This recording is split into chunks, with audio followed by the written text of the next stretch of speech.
ser, suenan campanas en mi ser, desde que el Señor me salvó a mí, suenan campanas en mi ser, suenan campanas en mi ser, suenan campanas en mi ser, desde que el Señor me salvó a mí, suenan campanas en mi ser. Sí, hoy,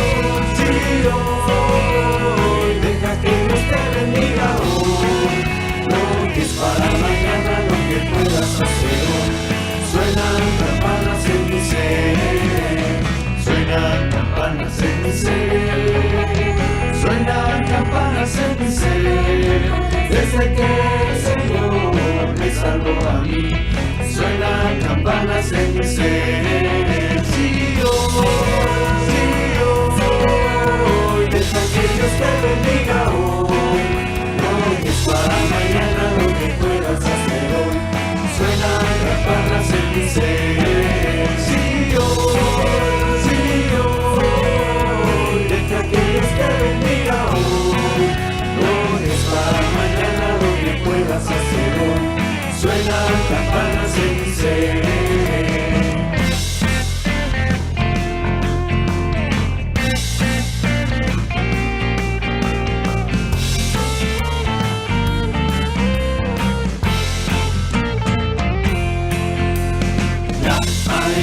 Está en el corazón de quien ya conoce a Jesús.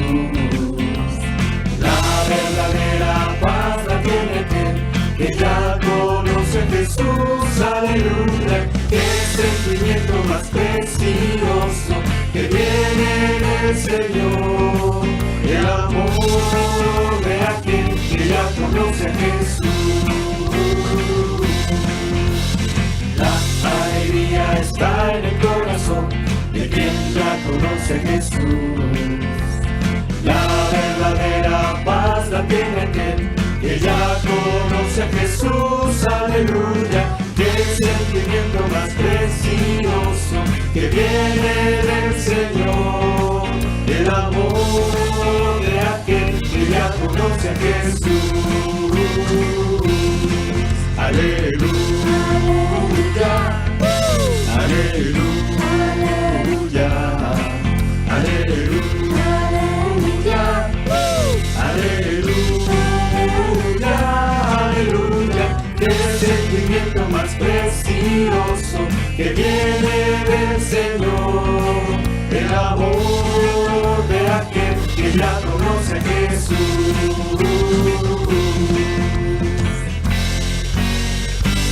Da una sonrisa más, sonrisa abierta, sonrisa cierta, llena de amor. Da una sonrisa más, sonrisa abierta, sonrisa cierta, llena de amor. Quien tiene a Jesús vive para gozar, siempre está contento que le va a llamar. Lo que está aquí, se cae allá, se levanta de nuevo y se pone a cantar. Se levanta de nuevo y se pone a cantar. Da una sonrisa más, sonrisa abierta, sonrisa cierta, llena de amor. Da una sonrisa más, sonrisa abierta, sonrisa cierta, llena de amor. Quien tiene a Jesús vive para gozar, siempre está contento que le va a llamar.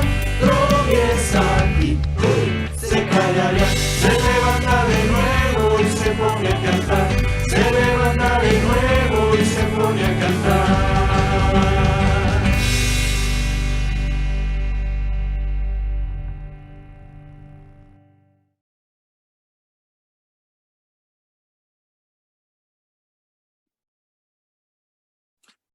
Muy bien, pues bienvenidos a todos a la sesión número 2 de esta serie especial que se llama El rol de la mujer en la iglesia. Estamos analizando este tema tan importante, como hablamos la clase anterior, a la luz de toda la influencia que hay en la cultura actual con el tema del feminismo, el empoderamiento de la mujer, etcétera, y que ha venido también a impactar a la iglesia de alguna manera.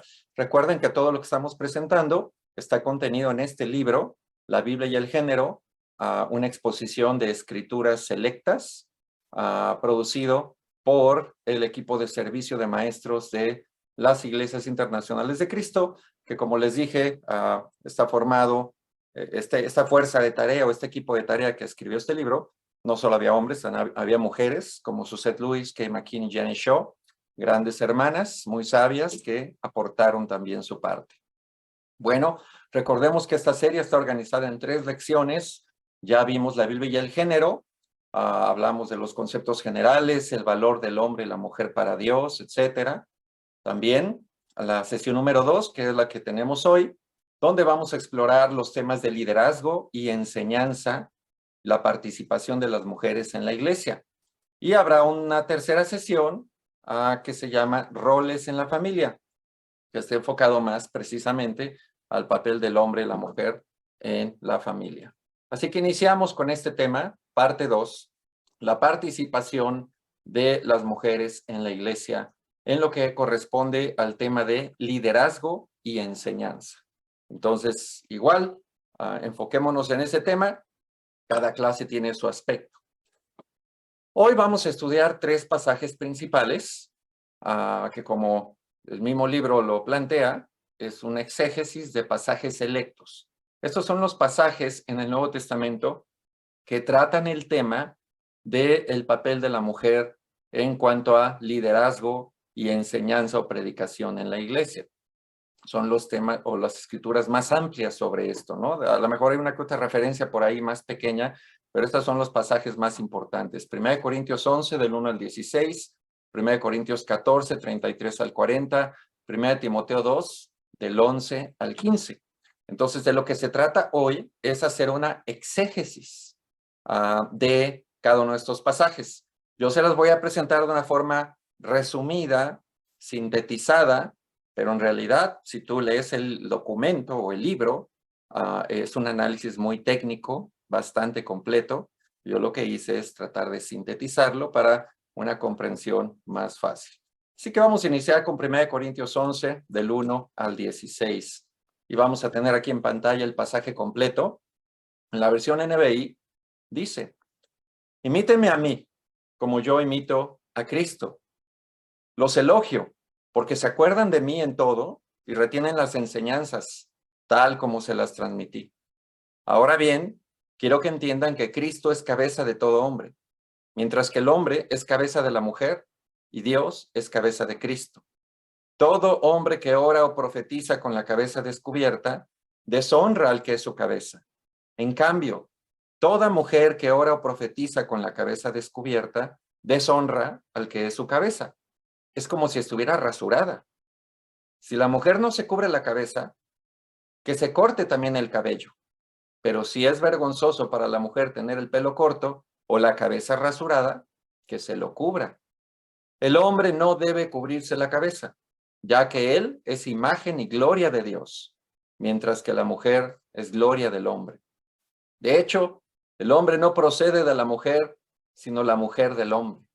Ni tampoco fue creado el hombre a causa de la mujer, sino la mujer a causa del hombre. Por esta razón y a causa de los ángeles, la mujer tiene autoridad sobre su cabeza. Sin embargo, en el Señor, ni la mujer existe aparte del hombre, ni el hombre aparte de la mujer.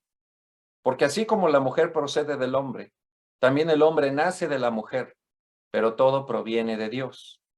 Juzguen ustedes mismos. ¿Es apropiado que la mujer ore a Dios sin cubrirse la cabeza?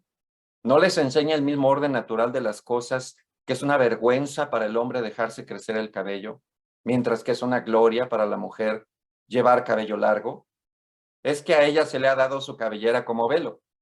Si alguien insiste en discutir este asunto, tenga en cuenta que nosotros no tenemos otra costumbre, ni tampoco las iglesias de Dios.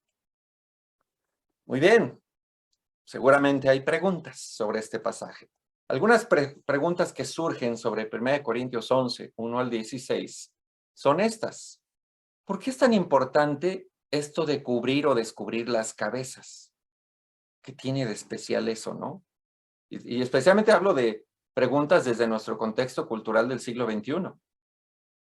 2, el pasaje enseña que las mujeres sí pueden orar y profetizar, o sea que entonces sí participaban en los servicios. 3, ¿cuál es el tema con el cabello largo y el cabello corto? ¿Qué tanto problema hay con eso? 4, y eso que los ángeles, ¿de dónde salen, no? ¿Qué tienen que ver ellos en esto? Y 5, ¿cuáles serían los principios aplicables a culturas diferentes? Así que son algunas dudas que pueden surgir al leer este pasaje de manera superficial y que pues generan mucha confusión en las personas. Cuando solamente se ve por encima la escritura y tratamos inmediatamente de encontrarle una aplicación, no solo podemos terminar confundidos, sino también podemos terminar ejerciendo malas aplicaciones del texto, incorrectas. Así que lo que vamos a hacer es una exégesis pues lo más completa que se pueda en este poco tiempo que tenemos con cada pasaje. Vamos a hablar un poquito del contexto histórico, social, cultural del pasaje. Vamos a hablar también de exégesis idea por idea o pensamiento por pensamiento dentro del texto y de esa manera vamos a ir sacando conclusiones. En este tema de 1 Corintios 11, si hablamos de contexto, tenemos que recordar cuál era el propósito de toda la carta, 1 Corintios.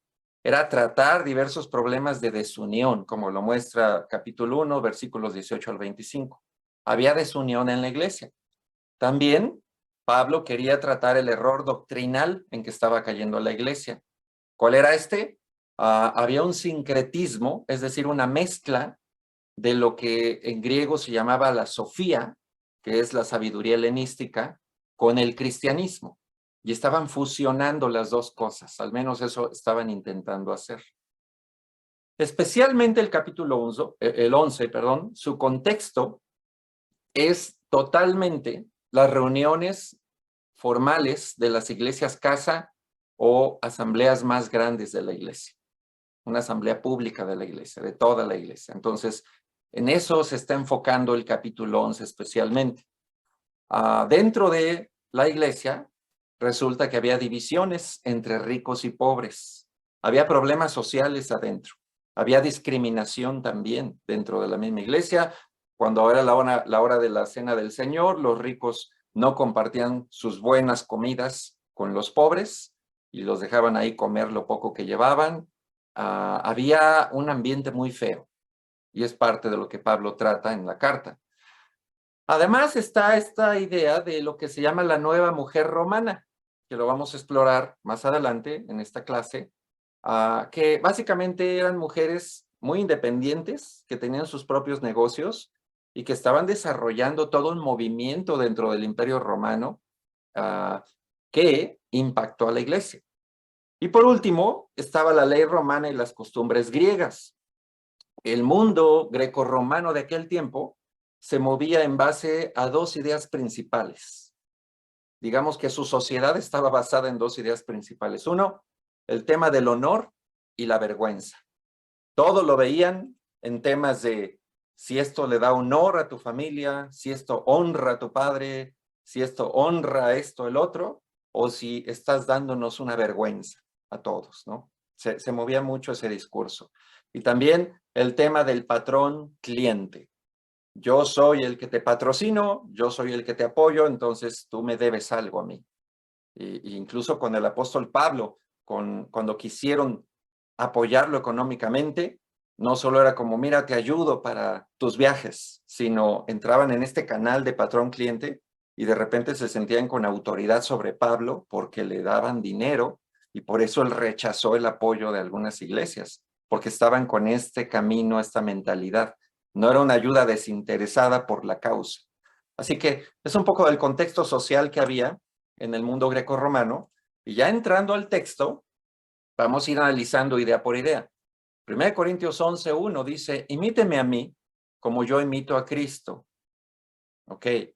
Antes incluso de hablar que del cabello, que del velo, que el hombre, que la mujer, lo primero que debemos analizar es este versículo, porque aquí hay una clave muy importante. Los corintios estaban preocupados por asimilar la cultura carnal de la ciudad. Me refiero a los corintios, la iglesia. La iglesia de Corinto estaba muy preocupada por sentirse parte de su cultura, ¿no? Por sentirse parte de su mundo. Y de alguna manera estaban trayendo elementos de su cultura local de la ciudad a la iglesia. Y Pablo, todo su objetivo es, ¿saben qué? No vean su cultura, vean a Cristo, imítenlo a él, no sigan los pasos de su cultura. Entonces, todas las instrucciones que siguen, pues toman esto como punto de partida. No ver la cultura que los rodeaba y querer imitarla, sino más bien imitar a Cristo. ¿Ok? Ese es el versículo 1. Si nos vamos al versículo 3, dice, ahora bien, quiero que entiendan que Cristo es la cabeza de todo hombre, mientras que el hombre es cabeza de la mujer y Dios es cabeza de Cristo. Bueno, ¿qué es esto? ¿Por qué empieza con este discurso? La palabra griega que se traduce como cabeza, algunos traductores también la traducen como fuente. ¿Okay? Pero aquí surge una duda. ¿Cómo que el hombre es cabeza de la mujer, Dios es cabeza de Cristo? Entonces esto nos transmitiría subordinación de mujeres y disminución de su personalidad, porque entonces el hombre es cabeza de la mujer vale menos, la mujer es menos importante, la mujer tiene menos peso en la iglesia. Bueno, estas preguntas se contestan con la primera clase. Recuerden que ya hablamos todo el contexto de Génesis, de cómo para Dios los dos somos igual de importantes, hombre y mujer. Tenemos funciones diferentes en la vida y también en la iglesia, pero somos igualmente importantes. Entonces, esas preguntas ya se contestaron. Y lo que tenemos que partir de aquí es que si Génesis ya nos mostró eso, no debemos confundirnos en estos pasajes pensando que Dios ya cambió de opinión y que siempre no valemos lo mismo. No, ya se explicó eso. Entonces, eso ya lo damos por hecho. Entonces, estos pasajes tienen que referirse a otra cosa. Ya no es un tema de valor del hombre o la mujer, o de importancia del hombre y la mujer, o nada de eso. Más bien se vuelve un tema de funciones, ¿ok? De funciones y de roles, y de orden. 1 Corintios 11, 4, todo hombre que ora profetiza con la cabeza descubierta, deshonra al que es su cabeza. Y la mujer que ora profetiza con cabeza descubierta, también deshonra al que es su cabeza.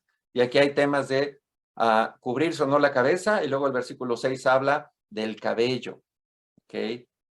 Que el pelo corto, rasurado, dice ahí, que es una vergüenza para la mujer. Y el hombre no debe cubrirse la cabeza. Entonces, aquí hay otra cuestión. ¿Cómo interpretamos esto? Entendiendo la cultura, hay que comprender que los revestimientos del cuerpo, velo, capa, este tipo de cosas, eran signos de propiedad en la sociedad grecorromana.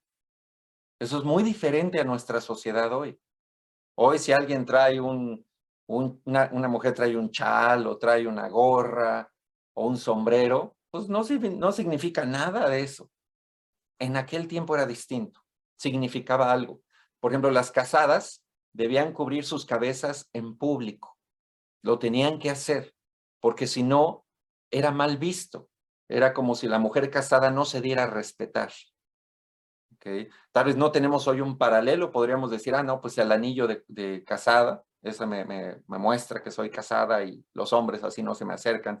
Pero en realidad, pues ya ni tanto, ¿no? Que muchas casadas no usan los anillos, luego las asaltan, se los quitan, entonces, pues mejor no.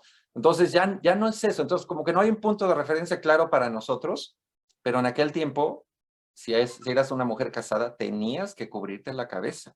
Y no me refiero en la iglesia, me refiero en la sociedad grecorromana. Había también un código de vestimenta público. De hecho, había oficiales romanos que andaban vigilando, hasta tenían un nombre. Era como guardianes del orden público y andaban vigilando en las calles que la gente se vistiera bien y se comportara. Y te podían reportar.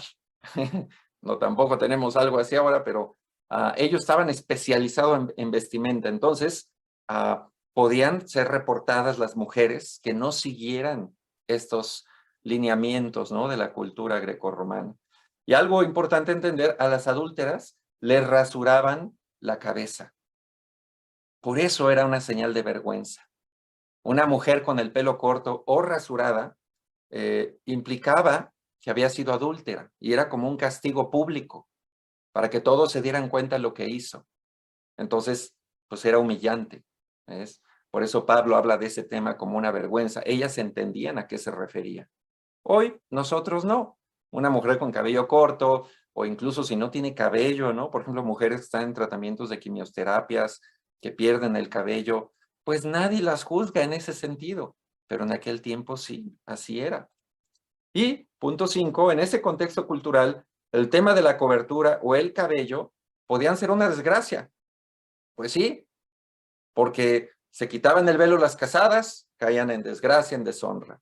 A una mujer estaba sin cabello, era también sujeta a burla y a juicio público. Entonces, eran temas muy delicados para la sociedad de aquella época. Y obviamente la iglesia pertenecía a la sociedad y reflejaba también las creencias de la sociedad. Y eso es lo que estamos encontrando en estos pasajes. Si continuamos a partir del versículo 7 hasta el 12, nos habla aquí del hombre, ¿no? Y dice, y aquí empieza a dar Pablo unos argumentos como que ya más teológicos. El hombre no procede de la mujer, sino la mujer del hombre, ni tampoco fue creado el hombre a causa de la mujer, sino la mujer a causa del hombre. Aquí hay varias afirmaciones que suenan a los ojos de las personas que apoyan, no sé, ideas feministas radicales que atacan a la Biblia. Con esto afirman que hay machismo, que Pablo era misógino, que Pablo hacía menos a la mujer y levantaba al hombre, porque imagínate la frase, la mujer es la gloria del hombre, ni siquiera la gloria de Dios, es del hombre nada más. Y luego la mujer procede del hombre, ¿ok? Entonces aquí como que esto crea un poquito de conflicto, pero vamos a entenderlo mejor recordando el contexto de la clase pasada. Ya demostramos que para Dios ambos somos creados a su imagen, valemos lo mismo, Cristo murió por nosotros por igual y en el cuerpo de Cristo ya no debe haber esas divisiones. Yo soy hombre, valgo más, tú eres mujer, vales menos. Eso no. Aunque la cultura alrededor incluso lo llegue a creer así, en el cuerpo de Cristo, no. Entonces, hay otra explicación. Esta afirmación o este discurso de Pablo no apunta a la importancia o a la identidad del género. Si es hombre, si es mujer, ¿cuál vale más? Más bien apunta hacia el orden y propiedad. ¿Y cómo sabemos esto? Porque los versículos 11 y 12 le dan el equilibrio a este texto. Sin embargo, en el Señor ni la mujer existe aparte del hombre, ni el hombre aparte de la mujer. Porque así como la mujer procede del hombre, también el hombre nace de la mujer y todo proviene de Dios. O sea, por un lado empieza diciendo el hombre acá primero se creó el hombre, después la mujer, y después dice, pero la verdad, uno no existe sin el otro. Y de alguna manera hay conexión, hay interdependencia, hay mutualidad entre hombre y mujer. Se necesitan. Más bien todo proviene de Dios. Entonces, esos dos versículos le dan el equilibrio teológico a este pasaje para no irnos a esos extremos y acusar a Pablo de misógino, de machista. Más bien, él está desarrollando una idea y la cierra bien en el 11 y 12, poniendo el balance, ¿no? Y ayudando a entender más bien que de acuerdo al orden de la creación, como desde el inicio de la creación Dios tuvo un orden, así en la iglesia debe haber un orden. Varias veces Pablo va a recurrir al tema de la creación para tratar de explicar el orden en los servicios. ¿Ok? Entonces, este es un recurso recurrente en Pablo. Va a regresar una y otra vez a recordar quién fue creado primero, quién fue creado después, y básicamente para apelar a que haya un orden y haya propiedad en el culto público y que no haya razones para dar vergüenza. Ahora, esta afirmación de los ángeles, cuando dice el versículo 10, por esta razón y a causa de los ángeles, la mujer tiene autoridad sobre su cabeza. Hay varias interpretaciones, no está muy claro el significado, pero una de ellas podría ser mensajeros porque ángel también es una palabra en griego que significa un mensajero. Puede ser que no se refiere a seres divinos, sino a los mensajeros, a esos funcionarios que informaban de violaciones al código. Entonces, pues tendría sentido este versículo. Por causa de esos mensajeros, por causa de esos funcionarios, a la mujer debe cuidar cómo se viste dentro de la iglesia, para no dar una causa de vergüenza o de acusación a la iglesia. ¿Ok? Esa es una posible interpretación. Otra, literalmente, que se refiere a los seres divinos, lo cual me conectaría a lo que hablamos en algún otro taller que les di, o creo que fue en la primera clase también, la primera parte, no, en el curso de ministros, ¿no? Lo que hablamos acerca de el adversario y cómo trabaja Satanás. Y para quienes están escuchando esta clase y no saben de esta serie, les invito a buscar el canal de la región Santa Mónica, la serie Resistiendo al Adversario, el canal YouTube. Encuentras esa serie y ahí se habla de lo que hicieron los ángeles rebeldes que bajaron a la tierra y se mezclaron con mujeres. Y pues hay una posibilidad que esa es otra interpretación, que las mujeres se cuidaran de los ángeles. Pero bueno, son las dos posibilidades, ¿ok? Así que de esa manera revisamos este pasaje. Continuando con el mismo, vámonos ahora a los versículos 13 al 16. Y dice Pablo, ¿es apropiado que la mujer ore a Dios sin cubrirse la cabeza? Esa pregunta se está refiriendo a una cuestión de orden, de una buena imagen de la iglesia en la sociedad. ¿Es apropiado que lo haga bajo el contexto de su sociedad? ¿No les enseña el mismo orden natural de las cosas, que es una vergüenza para el hombre dejarse crecer el cabello, mientras gloria para la mujer llevar cabello largo? En ese momento, en esa cultura, así lo veían, ¿ok? Básicamente, el orden natural implicaba que el hombre no pareciera mujer llevando cabello largo. En ese tiempo, pues si traían, en el Imperio Romano, si un hombre traía el cabello largo, o era un bárbaro de estos pueblos bárbaros, que así acostumbraban a andar, sin orden, sin aseo, sin cuidado, o quería ser mujer, entonces no había de otra. Entonces que no era algo correcto. Hoy ha cambiado todo esto, yo lo sé, pero en ese momento sí lo veían. Y también algo que menciona aquí Pablo, dice, si alguien insiste en discutir este asunto, tenga en cuenta que nosotros no tenemos otra costumbre. Entonces estamos hablando de costumbres que se formaron dentro de las iglesias locales del primer siglo y que más o menos todas tenían las mismas costumbres, tratando de no escandalizar su cultura, tratando de no afectar la imagen pública de la iglesia en su sociedad, ¿ok? Y de mantener la unidad entre las congregaciones.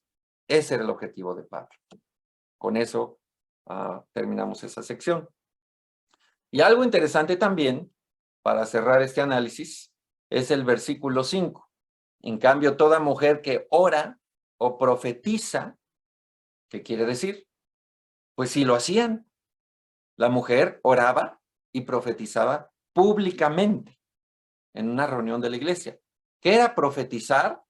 Era ejercer el don espiritual de la profecía, que implicaba recibir una revelación directa de Dios en el momento y hablarlo en la iglesia, exponerlo públicamente. Era como dar una pequeña predicación pública porque acababan de recibir un mensaje de Dios. Así pasaba con los dones milagrosos. Ya no operan esos dones, es lo que nosotros creemos en la iglesia por muchas razones, es tema de otro estudio, pero lo hacían y las mujeres sí lo hacían. Entonces, ¿cuál era el punto? Respetar el orden y no dar motivos escándalos sociales en el contexto cultural de la época. Eso era lo que Pablo estaba tratando de transmitir. Orden. Debe haber orden y no debemos ser motivo de vergüenza para el mundo. ¿Okay? Ni hombres ni mujeres debían dar motivos de vergüenza, porque también los hombres tenían lo suyo. Vamos a verlo en otros pasajes. No era solo un problema con las mujeres. Ese es 1 Corintios 11. Vamos a 1 Corintios 14, 33 al 40. Vamos a leerlo. Porque Dios no es un Dios de desorden, sino de paz, como es costumbre en las congregaciones de los creyentes. Guarden las mujeres silencio en la iglesia, pues no les está permitido hablar. Que estén sumisas, como lo establece la ley. Si quieren saber algo, que se lo pregunten en casa a sus esposos, porque no está bien visto que una mujer hable en la iglesia. ¿Acaso la palabra de Dios procedió de ustedes? ¿O son ustedes los únicos que la han recibido? Si alguno se cree profeta o espiritual, reconozca que esto que les escribo es mandato del Señor. Si no lo reconoce, tampoco él será reconocido. Así que, hermanos míos, ambicionen el don de profetizar y no prohíban que se hablen lenguas, pero todo debe hacerse de una manera apropiada y con orden. ¿Okay? Entonces, este es el pasaje. Vamos a ver qué preguntas nos surgen inmediatamente de una lectura superficial. A ver, ¿cómo está eso? Entonces, ¿las mujeres nunca deben hablar en la iglesia? ¿Deben estar en silencio siempre? ¿O será que el silencio solo es para una parte del servicio del culto y para otra no? ¿O eso de la sumisión significa que no pueden hablar y deben estar en silencio? ¿Eso significa ser sumisas? ¿O qué pasa si una mujer no tiene esposo a quien hacerle preguntas en casa? Son preguntas que surgen de leer el texto, como les digo, de una forma superficial, tratar de darle una explicación inmediata y nos enfrentamos con estas dudas que no se resuelven de forma tan obvia. Así que necesitamos también entender un poquito más de contexto sobre este pasaje. ¿Cuáles eran las causas de divisiones en Corinto? Había toda una serie de cosas. Inmoralidad, capítulo 5, demandas, el capítulo 6, el divorcio, el capítulo 7, el tema de la comida, capítulo 8, la Santa Cena en el 11, el ejercicio de los dones milagrosos del Espíritu Santo en el capítulo 12, el tema de la resurrección futura en el capítulo 15 y aún el tema del dinero en el 16. Había muchas causas de división en la iglesia de Corinto y pues otra más era el tema de las reuniones. En las reuniones, como les decía, pasaban cosas complicadas. Cómo se llevaba a cabo la cena del Señor era un motivo de discusión, de discordia. Cómo las mujeres se comportaban en la iglesia ya estaba causando un problema. Ahorita vamos a entender por qué. La expresión de dones milagrosos, la unidad, el decoro, cómo se vestían algunas personas en la iglesia también ya estaba afectando y la glorificación de Dios. ¿Okay? Entonces la iglesia de Corinto era una iglesia muy dividida y que tenía serios problemas sociales adentro de la organización. Ahora, también hay que entender un poquito la visión helenística de la mujer tradicional griega o grecorromana. Estaba basada esta visión en los escritos de Platón y Aristóteles, que planteaban que la mujer simplemente era una servidora del hombre. Y también el tema del honor y vergüenza se definían así, en base a pues ese rol de la mujer, si realmente servía al hombre o no. También hablaban de que la mujer debía vestirse apropiadamente en público. Se acostumbraba que si eran casadas siempre anduvieran acompañadas de su marido en reuniones públicas, no estuvieran solas.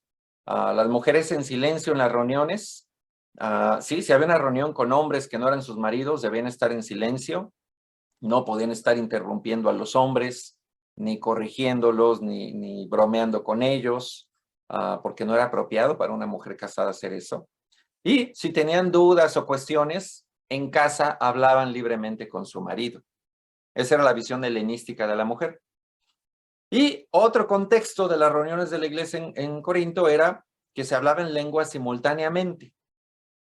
Y también varios oradores hablaban igual de manera simultánea con el don de profecía. Uno de recibir una revelación de Dios la hablaba, luego hablaba otro, luego hablaba otro, y esto empezó a generar mucha confusión, mucho desorden. Así que con este contexto es que Pablo escribe lo que acabamos de leer. Vamos a comprender otro aspecto importante. Y ahora sí vamos a entrar en el tema de la nueva mujer romana. ¿Cómo era esto? Bueno, los estudiosos le llaman así a un movimiento de corte feminista que se empezó a generar en el Imperio Romano, en varias ciudades del Imperio Romano. ¿Cuál era el objetivo de estas mujeres? Elevar el estatus de la mujer. La mujer en esa época estaba limitada en sus libertades y en su participación en la vida pública. Estaban limitadas a ese modelo que les dije de la mujer tradicional grecorromana en base a la filosofía griega y querían esas libertades. Querían tener más participación en la vida pública. Los hombres tenían muchas libertades aunque fueran casados y a ellas se les hacía injusto que ellas no podían tener esas mismas libertades. Entonces, estas mujeres empezaron a presionar a su sociedad para que se les dieran también esas libertades. ¿Ok? Aparte de esto era usar ropa y peinados muy permisivos sin modestia. ¿Ok? Esta ropa cara, peinados caros, ostentosos, para llamar la atención, incluso mujeres casadas haciendo eso escandalizaba a la sociedad romana, porque salían de ese molde en que tenían a la mujer grecorromana sometida, que no podía hablar, que tenía que estar siempre con el esposo. Estas mujeres no, decían, no, ya me cansé de eso, quiero ser libre, y empezaron a expresar su libertad así. Además, querían las libertades de los hombres en el ámbito sexual. Por ejemplo, los hombres podían tener múltiples relaciones sexuales, aunque eran casados, y no les iba nada mal, ¿no? No tenían gran consecuencia, pero a la mujer sí.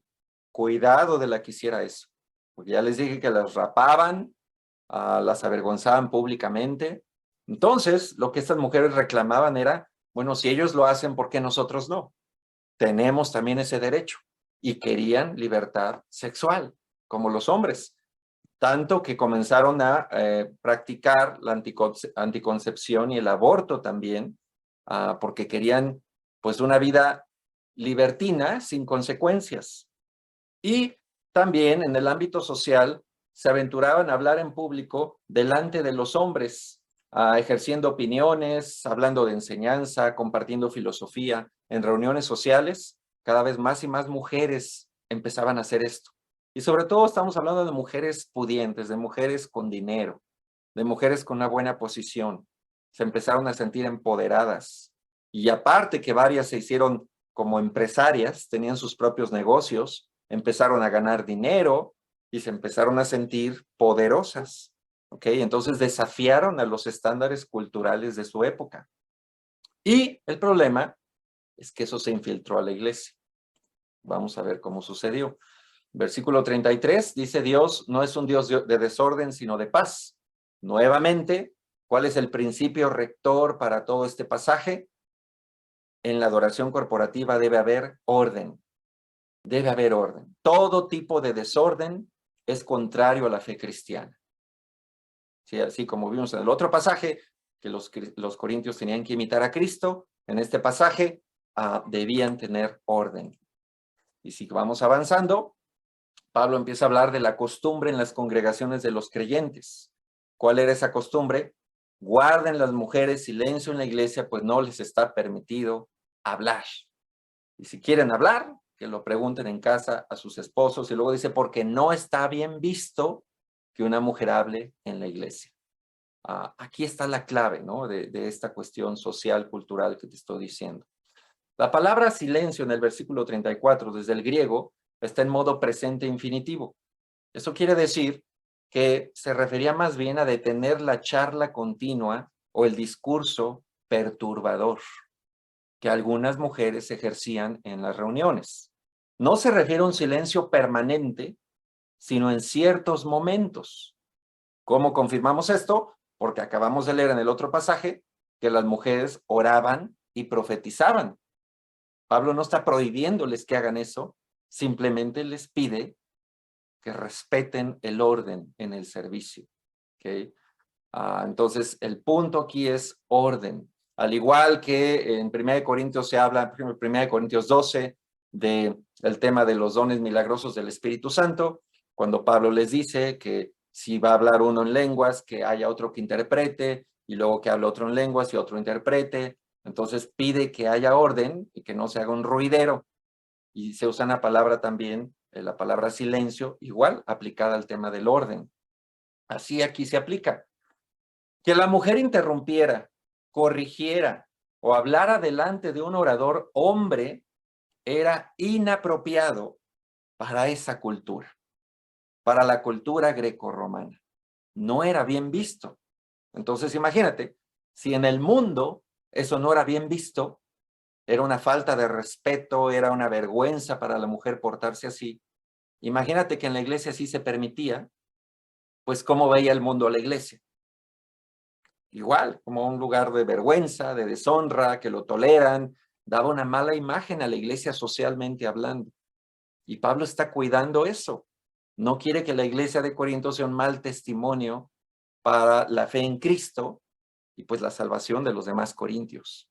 ¿Okay? Y la mujer honorable grecorromana no se aventuraba fuera de la esfera privada. Entonces lo que Pablo está tratando de hacer aquí es que la iglesia respete su propia cultura, lo que es modesto, lo que es decoroso, lo que es aceptable, y no brinque sus límites por cuestión de su fe, de no dar un mal testimonio y no generar un desorden dentro de la iglesia. Pero no es que la mujer cierra la boca y no hable nada en una reunión y se tiene que quedar callada. Eso no se trata, porque sí participaban, pero esta mujer romana nueva estaba trayendo mucho desorden a las reuniones. Después se van los argumentos del 36 al 38, de dónde comenzó la palabra de Dios. Aquí se refiere a todos los corintios. ¿Acaso la palabra de Dios procedió de ustedes? ¿O son ustedes los únicos que la han recibido? Esto nos muestra que había mucho orgullo en los corintios. Y esto ya lo sabemos de otros capítulos de 1 Corintios, donde ellos se sentían, por ejemplo, con más gracia que todas las demás iglesias, aceptando que viviera un hombre que tenía como esposa a la esposa de su papá, y que así lo toleraban. Y Pablo los regaña fuertemente, ¿no? Ellos se sentían con otro nivel de gracia. O sea, había mucha arrogancia en los corintios. Y en esto también. A pesar que Pablo les enseñaba cómo vivir y cómo llevar sus reuniones, ellos tenían una mejor idea. Ellos tenían una mejor forma de ver las cosas porque eran especiales. Y entonces Pablo les dice, cuidado, la palabra de Dios no se generó en ustedes. No se sientan tanto. Ellos tenían que obedecer finalmente al apóstol. ¿Ok? Y luego pues lanza una advertencia que si alguien no reconoce esto que Pablo escribía, tampoco él será reconocido. Había hombres y mujeres liberales que querían alterar el orden que el apóstol había establecido para las reuniones y querían infiltrar estas nuevas formas de hacer las cosas, y Pablo les dice, quien haga eso, ni lo reconozcan. Está hablando de una disciplina contra esa persona porque estaba promoviendo un desorden, algo que afectaba a la iglesia. Así que toda actividad vergonzosa, perturbadora, desordenada o divisionista se vuelve intolerable para las reuniones de la iglesia. Todo lo que esté causando un desorden, un problema, no debe estar en una reunión de la iglesia. Es algo que Pablo quería que se cuidara. Y por último, el 39 al 40, dice, así que hermanos míos, ambicionen el don de profetizar y no prohíban que se hablen lenguas. Y aquí está hablando para todos, hombres y mujeres, ambicionen el don de profecía. ¿Hablan en lenguas? Está bien, háganlo. Pero todo, dice el versículo 40, todo debe hacerse de manera apropiada y con orden. Nuevamente, Pablo no está limitando a la mujer que no participe en el servicio, que no haga nada, que no hable. No, dice, si tienes el don, úsalo, pero con orden, con respeto, con decoro. No como la cultura de la nueva mujer romana estaba planteando. ¿Okay? De esa manera concluimos ese análisis. Y vamos al último. 1 Timoteo 2, del 8 al 15. Vamos a leerlo. Quiero pues que en todas partes los hombres oren, levantando las manos al cielo con pureza de corazón, sin enojos ni contiendas. En cuanto a las mujeres, quiero que ellas se vistan decorosamente, con modestia y recato, sin peinados ostentosos, ni oro, ni perlas, ni vestidos costosos, que se adornen más bien con buenas obras, como corresponde a mujeres que profesan servir a Dios. La mujer debe aprender con serenidad, con toda sumisión. No permito que la mujer enseñe al hombre y ejerza autoridad sobre él. Debe mantenerse ecuánime, porque primero fue formado Adán y Eva después. Además, no fue Adán el engañado, sino la mujer, y ella, una vez engañada, incurrió en pecado. Pero la mujer se salvará, siendo madre y permaneciendo con sensatez en la fe, el amor y la santidad. Este pasaje está interesante y genera también dudas. Algunas de ellas. La mujer entonces nunca puede hablar públicamente en audiencias mixtas. Lo tiene prohibido. ¿Qué diferencia hay entre enseñar y compartir algo? Porque una mujer enseñe delante de hombres implica ejercer autoridad. ¿Cuál es la razón? ¿Vale más el hombre porque fue creado después que Adán?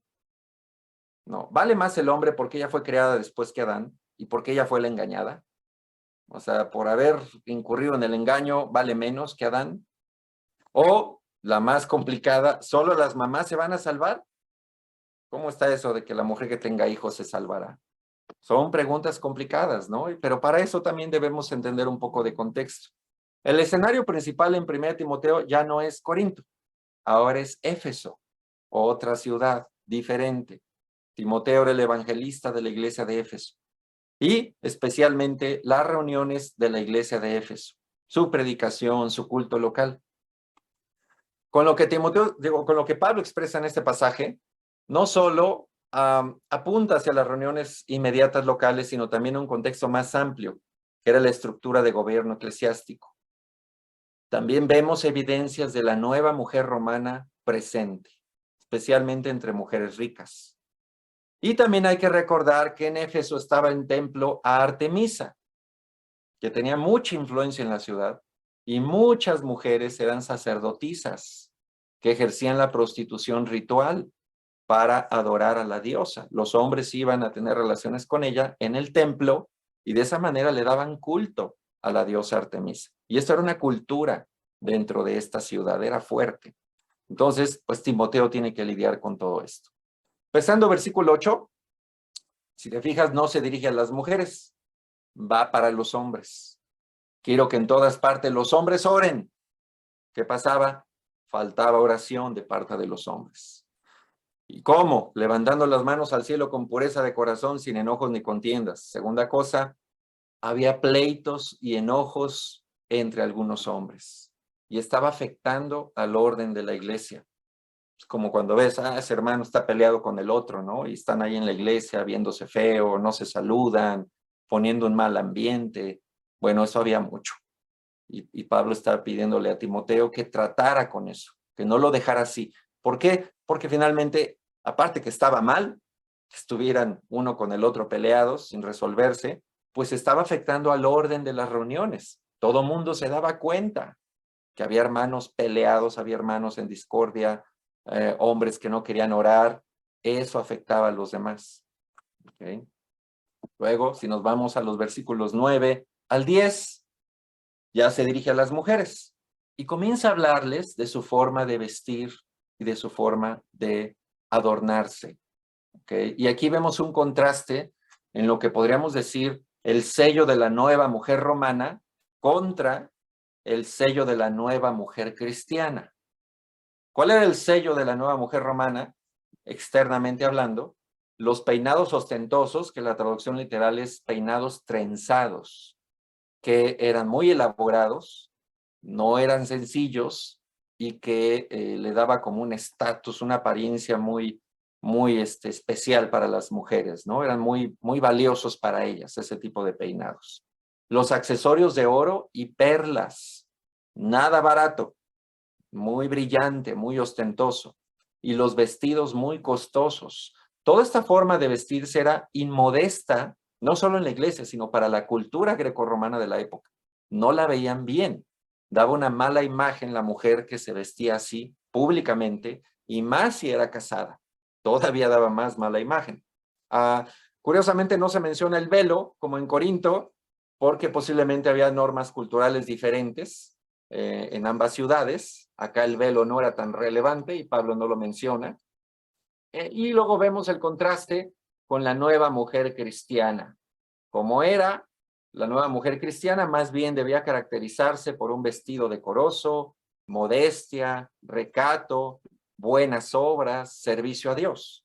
Entonces Pablo está comparando cómo se ve la nueva mujer romana, cómo se ve la nueva mujer cristiana, y básicamente le está diciendo a las mujeres, hermanas, sean la nueva mujer cristiana, no la nueva mujer romana que está infiltrándose a la iglesia.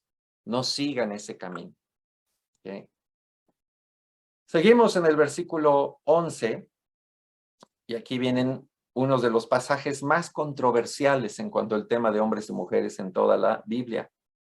La mujer debe aprender con serenidad, con toda sumisión. No permito que la mujer enseñe al hombre y ejerza autoridad sobre él. Debe mantenerse ecuánime. Bueno, ¿qué estaba haciendo Pablo? ¿Qué trataba de hacer aquí? Primero, el versículo 11 dice, la mujer debe aprender con serenidad. Esto ya es algo revolucionario en el concepto de la fe judeocristiana. ¿Por qué? Porque si pensamos en el contexto judío de la sinagoga, las mujeres no tenían la misma libertad de aprender que los hombres. En el templo de Jerusalén, las mujeres no tenían el mismo derecho de adorar o de aprender que los hombres. Había secciones especiales para ellas, pero en la iglesia primitiva no. Se cree que la mayoría de las reuniones eran todos juntos. Y entonces Pablo lo que estaba diciendo aquí es que la mujer debe aprender. O sea, la mujer debe aprender. Es importante que aprenda. No hay que segregarla, no hay que apartarla, no hay que quitarle esa oportunidad. Ellas deben aprender también. ¿Cómo? Con orden, con sumisión, respetando. ¿Okay? Entonces ya para empezar, esto ya es revolucionario. Pablo está apoyando a la mujer, sacándola de ese contexto cultural, tanto del judaísmo como del mundo grecorromano, y le está dando otro valor. La mujer puede aprender también. Eso ya es, para ese mundo, ya era revolucionario. ¿Okay? Bueno, aquí había el problema de la nueva mujer romana. Ella quería enseñar al hombre y ejercer autoridad sobre él. Así era en el mundo. Se metía en las pláticas, quería dominar las conversaciones, quería mandar, quería imponerse. Y eso es lo que Pablo dice, no. En la iglesia, no. La mujer no puede tener autoridad sobre el hombre. ¿De qué se refiere? Esa corriente que venía del mundo, que incluso en el mundo era mal vista, que se estaba infiltrando a la iglesia. Pablo dice, aquí no van a hacer eso, no está bien. Y bueno, cuando dice la mujer, no permito que la mujer enseñe al hombre. ¿Qué es esto? La palabra griega, como se usa aquí y en otros pasajes del Nuevo Testamento, parece que apunta más al tema de la instrucción doctrinal oficial. ¿Okay? La instrucción doctrinal oficial de la iglesia, en reuniones de la iglesia, que estaba reservada más bien al pastor maestro, como Efesios 4:11 lo menciona, en los roles de liderazgo en la iglesia, y a esa figura, a ese rol de liderazgo, se le daba este papel de dar la instrucción oficial a la iglesia, de dirigir la iglesia, de darle un rumbo, un camino, ¿ok? Y Pablo dice, no, la mujer no debe hacer eso. Ejercer autoridad se entiende también como tomar el control o usurpar la autoridad, que es lo que la nueva mujer romana quería, tomar el control, dominar. Y el púlpito, que hoy lo vemos así, en aquel tiempo, pasar al frente y enseñar, sí era una forma de ejercer autoridad, porque se le está dando a la persona que está al frente esa autoridad. La iglesia le da la autoridad, le escucha, le hace caso, recibe su influencia, y especialmente en temas de enseñanza, de dirección, para toda la iglesia, era un rol importante, y sí implicaba autoridad. Por eso Pablo dice, la mujer no debe hacerlo, porque está usurpando una función que no le corresponde. Y luego da sus razones teológicas. Versículo 13, porque primero fue formado Adán y Eva después. Además no fue Adán el engañado, sino la mujer, y ella una vez engañada incurrió en pecado. La palabra porque expresa causa o razón. Y otra vez Pablo regresa al orden creado de las cosas. Y es muy probable, de acuerdo a varios estudiosos, que esta discusión sobre quién fue primero y quién pecó primero, Pablo lo esté aclarando por una posibilidad de que hubiera falsas enseñanzas al respecto ahí en Éfeso. Que falsos maestros estuvieran metiendo ideas a la iglesia, que se sabe que lo hicieron, como tentando para que siguieran a Satanás, 1 Timoteo 2:8, o incitando a las mujeres a vestir de forma provocativa también, diciéndoles que se liberaran de esos códigos que eran libres, provocando la ira de los hombres, causando desorden, y levantando maestras para que dominaran a los hombres, promoviendo herejías relacionadas con el templo Artemisa. Entonces Pablo es muy probable que estaba combatiendo con estas afirmaciones, enseñanzas falsas a las cuales la iglesia había estado expuesta. ¿Okay? Y cuando se refiere al versículo 15, la mujer se salvará siendo madre, permaneciendo con sensatez en la fe, el amor y la santidad, hay que entender que muchas mujeres morían en el parto. En aquel tiempo las mujeres se casaban muy jóvenes, 14, 15 años de edad, y luego se embarazaban. Sus cuerpos no estaban listos para dar a luz y se morían en el parto. Entonces la mortalidad de mamás era muy alta. ¿Okay? Y muchas mujeres, por ese miedo a morir, buscaban esperanza en el templo de Artemisa. Iban a pedirle que les ayudara.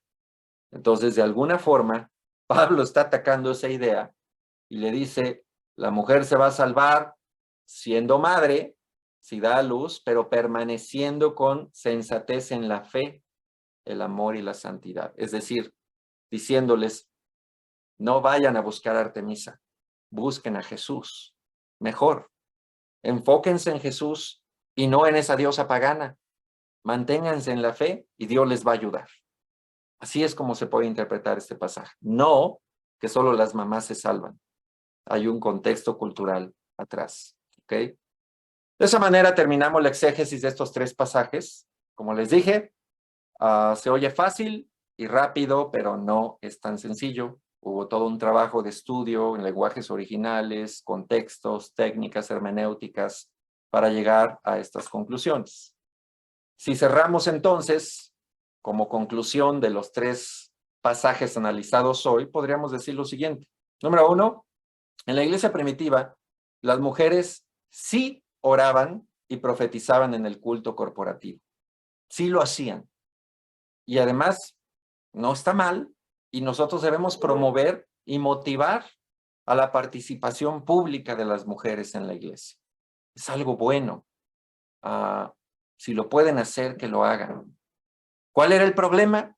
La falta de santidad, la falta de orden, la falta de decoro, la falta de respeto por parte de hombres y mujeres por igual. Tercera conclusión, las mujeres son dirigidas a mantener un papel de apoyo en la adoración, pero no de usurpar el liderazgo ni de mostrar falta de decoro. Sí se les permite participar, pero no deben tratar de imponerse encima del hombre, de tomar el control de la iglesia, de asumir el liderazgo de la iglesia, y aparte, pues con una mala imagen, ¿no?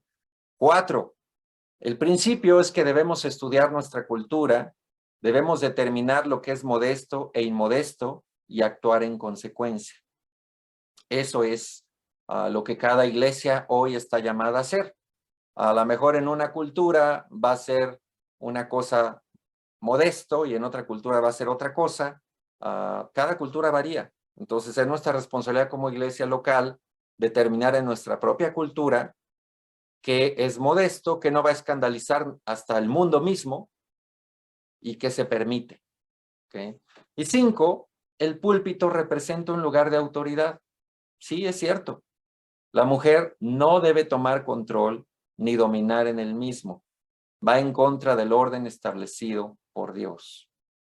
Entonces, esa apelación al orden, a la función, es muy importante para Pablo, que no significa ni está hablando de que uno vale menos que el otro o vale más que el otro. Eso ya lo vimos en la primera clase. Aquí se refiere más a la función La función del hombre y la mujer en la iglesia son diferentes. En la vida son diferentes. Entonces Pablo quiere que la iglesia entienda eso. Dios determinó un orden natural, sigámoslo y mantengamos ese orden en las reuniones. ¿Okay? Esas son las conclusiones de esta parte 2, la participación de las mujeres en la iglesia. Vamos a cerrar entonces la grabación de esta parte.